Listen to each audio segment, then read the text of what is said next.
I'm makeup artist Priscilla Ono, and these are my kit essentials.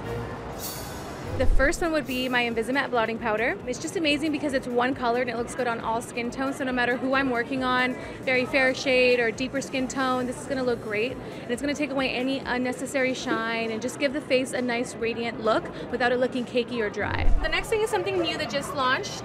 This is something that I've been using this past year. It's the Moroccan Spice Palette. Everyone's been asking, what's on Rihanna's eyes? What are these looks? And we've literally probably 90% of the time have used this. Just because the colors, there's some really versatile wearable everyday shades, but then we have these pops of color that you can wear for special occasions, which is great.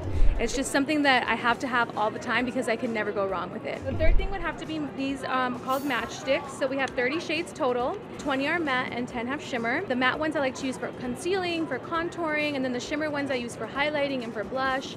And I love that they have the same formula as our foundations do, so they're more of like a powdery finish. The fourth thing would have to be Gloss Balm. This is one shade that looks good on all skin tones, and it really does. It gives you just that beautiful nude color that looks amazing, but it also has a lot of shea butter in it as well, so it's very nourishing.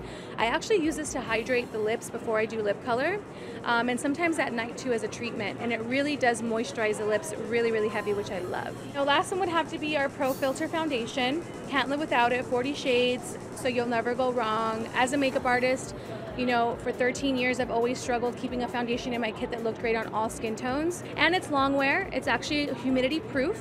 You know, Rihanna's from Barbados, and she wanted something that would withstand humidity. So this is actually tested, and it is when it comes to creating a look. This is something that I find so much joy in, especially working with somebody like Rihanna, because she always pushes you and wants to have the latest and the greatest.